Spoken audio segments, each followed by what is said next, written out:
राधे राधे दोस्तों, जय श्री कृष्णा, जय श्री श्याम। इस कहानी में समोसे की कहानी आपसे शेयर करने जा रहा हूँ। इन दिनों महाराज कृष्णचंद्र को बात बेबात गुस्सा क्यों आता है? राज दरबार में लाख टके का प्रश्न था। प्रजा भी डरी हुई थी कि उन्हें कहीं महाराज का कोप भाजन न बनना पड़े। महाराज के गुस्से के आगे सबकी बोलती बंद हो गई थी। उन दिनों किसी कारण सुबह सुबह दरबार लग रहा था। महाराज और दरबारी सुबह का नाश्ता दरबार में ही कर रहे थे। एक सुबह महाराज ने राज हलवाई को कहलवाया कि उन्हें गर्मा गर्म फुलको लूची अर्थात मैदे की पतली पूड़ी और आलू दम चाहिए। हलवाई ने बड़े ही यत्न से पूड़ी और आलू दम बनाकर दरबार में भेजा, लेकिन महाराज ने यह कहकर लौटा दिया कि पूड़ी ठंडी पड़ गई है। अब तो हलवाई इतना डरा कि काटो तो खून नहीं। दोबारा तिबारा भेजा, लेकिन वही शिकायत। अब हलवाई ने महाराज को प्रसन्न करने की योजना निकाली। उसे स्मरण हो आया कि महाराज तो मिष्ठान पसंद करते हैं, क्यों ना उन्हें मिष्ठान बनाकर भेजी जाए, क्योंकि मिष्ठान तो गर्म खाने का नियम ही है। उसने दरबार में अनुमति पाने के लिए संदेश भेजा, लेकिन महाराज को पसंद होने पर भी वे मिष्ठान नहीं खा सकते थे। उन दिनों वे मधुमेह की बीमारी से ग्रस्त थे। राज चिकित्सक ने मीठा खाने को मना कर दिया था। क्या मजाक बना रखा है हलवाई ने? वह राजाज्ञा का उल्लंघन कर रहा है। वह अपना नियम हम पर लादना चाहता है।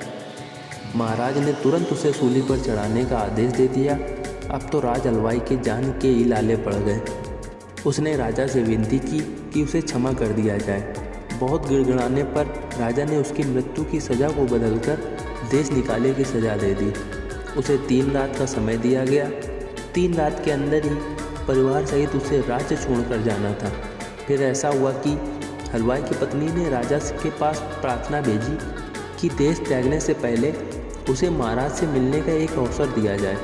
2 रातें बीत गईं। तीसरे दिन हलवाई की पत्नी ने जाकर महाराज के चरण छुए। किस कारण मुझसे मिलने आई हो? राजा ने क्रोध में पूछा। महाराज, आज्ञा हो तो एक बात कहूँ। हलवाई ने गिड़गिड़ाते हुए विनती की। उन्होंने आज्ञा दे दी।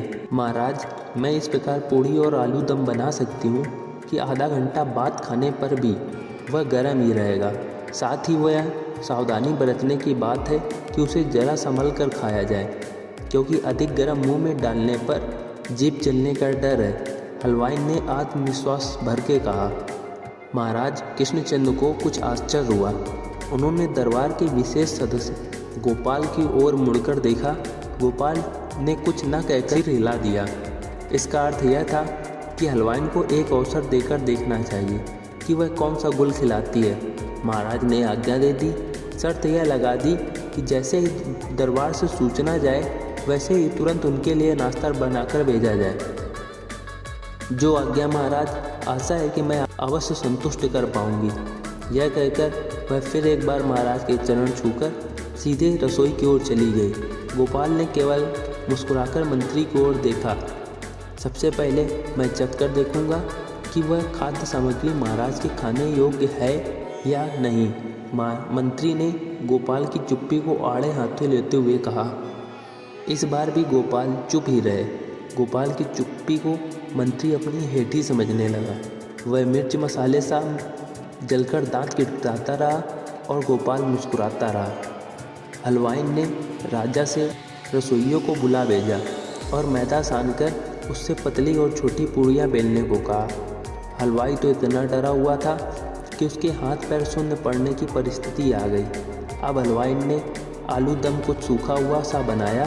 फिर उसने उन्हीं बेली हुई कच्ची पूड़ियों में आलू दम के पूर भर भर कर बड़े बड़े पान के बेड़ी जैसी बाड़ियाँ बनाने लगी।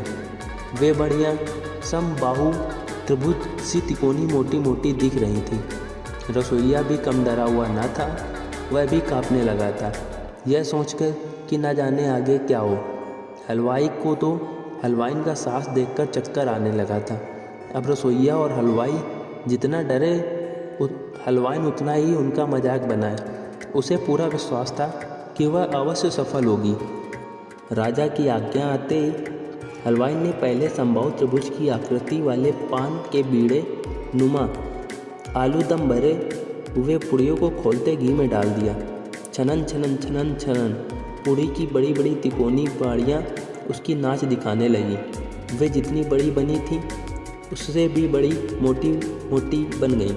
यह देख हलवाई और रसोइया दोनों के चेहरों पर प्रसन्नता की रेखाएं खींच गईं।